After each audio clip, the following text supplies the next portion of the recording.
नमस्कार। लगातार बिहार की राजनीति में जो उखाड़ कवाड़ चल रहा है उस पर हमारी कमेंट्री जारी है। हमको पता है कि आपको अंदर की खबरें सुनने के लिए बहुत बेचैनी हो रही है। आप रोज चाहते हैं कि हम कार्यकर्ताओं से, नेताओं से अंदर की बात, कैमरा पर इंटरव्यू तो सब जगह चल रहा है, सभी डिप्लोमेटिक बातें कर रहे हैं, लेकिन अंदर खाने में क्या चल रहा है, आखिर जो नेता मुंह सीधा करके कैमरे पर बयान देते हैं वो मुंह लचका कर क्या बोलते हैं कैमरा के पीछे, ये जानना चाहते हैं आप। तो वो सब बात तो हम लोगों से होता है।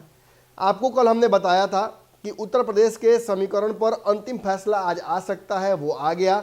भाजपा ने अपने जिन लोगों के साथ गठबंधन करना है उनको लेकर कहीं ना कहीं घोषणा कर दी।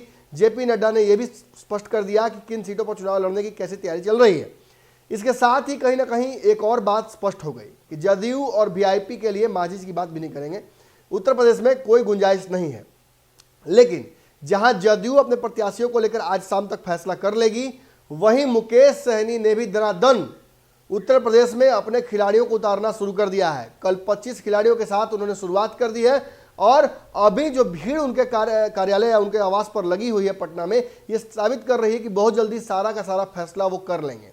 लेकिन जहां मुकेश सहनी उत्तर प्रदेश को लेकर अपनी तैयारियां भाजपा से अलग करके आगे बढ़ रहे हैं, वहीं भाजपा के नेताओं ने मुकेश सहनी को पहले तो धमकी दी थी, अब कहीं ना कहीं चुनौती दे दी है। आपको याद होगा अजय निषाद का बयान, जिसमें अजय निषाद ने कहा था कि अगर उत्तर प्रदेश में चुनाव लड़ेंगे तो बिहार में उनको झेलना पड़ सकता है, बोचहा सीट तो गंवाएंगे ही।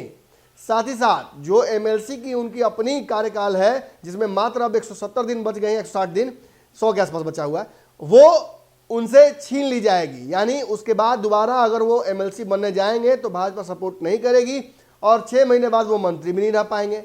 ऐसी स्थिति में बिहार में उठापटक जो है वो खूब चल रही है। एनडीए में जदयू भाजपा की लड़ाई तो छोड़िए, अब वीआईपी और भाजपा की लड़ाई ज़्यादा इंटरेस्टिंग हो गई है।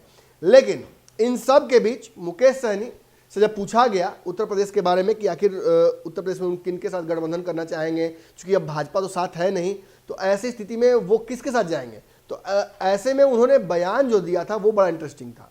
उन्होंने उत्तर प्रदेश के बयान के जवाब में बिहार के तेजस्वी यादव का नाम ले लिया और कहा कि मुझे तेजस्वी से भी थोड़ी कोई दिक्कत है, तेजस्वी मेरे छोटे भाई हैं, हमारा उनका एक विवाद हुआ था छोटे बात को लेकर, आगे चल के लालू यादव में हम विश्वास रखने वाले व्यक्ति हैं, अगर आगे चल के वो हमारा समर्थन करेंगे तो हम उनके साथ रहेंगे। तो यानी कहीं ना कहीं अपनी तरफ से पहल जो है वो तेजस्वी यादव की तरफ उन्होंने कर दिया। लेकिन यहाँ जोड़ घटाव करना जरूरी है कि आखिर तेजस्वी यादव को क्यों एक बैग याद कर रहे हैं मुकेश सहनी, इसके पीछे कारण है।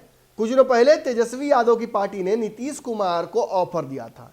नीतीश कुमार को दिए ऑफर में यह स्पष्ट हो गया था कि नीतीश कुमार को लेकर, नीतीश सरकार, उनके विधायकों को लेकर जो महागठबंधन है तेजस्वी यादव का, वो आसान्वित है। उसे लगता है कि भाजपा और उसके बीच में जिस तरह से खटपट हुई है, कहीं ना कहीं नीतीश कुमार एक रास्ता खोजेंगे और वो रास्ता महागठबंधन हो सकता है। और यही कहीं ना कहीं मांझी और मुकेश सहनी को भी नजर आ रहा है कि अगर नीतीश कुमार भाग जाते हैं तो फिर एनडीए में बने रहने का कोई मतलब नहीं बनता है। भाजपा के साथ रहकर विपक्ष में जाने से अच्छा है कि नीतीश कुमार के साथ ही उन्हीं के बगल वाली सीट पर बैठकर महागठबंधन की तरफ वाली बस पकड़ ली जाए।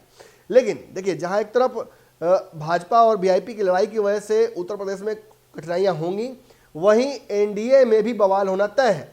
नीतीश कुमार जाएंगे कि नहीं जाएंगे महागठबंधन में, नीतीश कुमार तेजस्वी के साथ जाएंगे कि नहीं जाएंगे, क्योंकि बहुत सारे मसौदों पर बातचीत करनी होगी।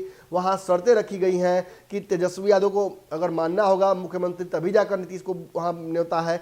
तो इन सब बातों के बीच कहीं ना कहीं यहाँ समस्या तो है।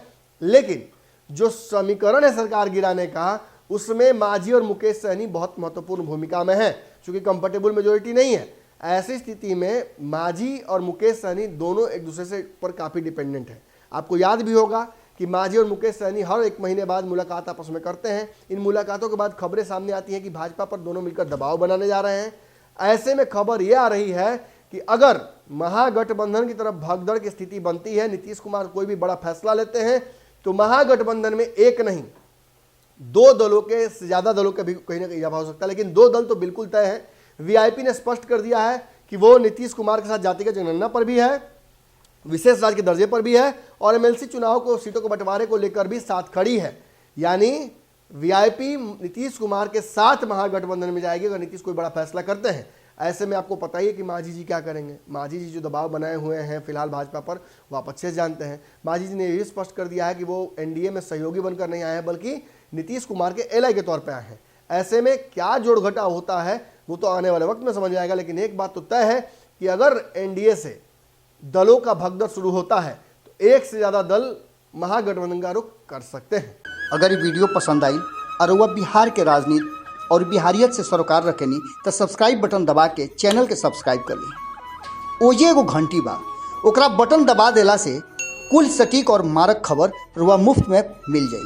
अगर रुआ पत्रकारिता के हमनी के नया प्रयोग में सहयोग कर चाहतानी तो ज्वाइन बटन दबा दी। पेटीएम नंबर नोट कर ली 9386816700। धन्यवाद।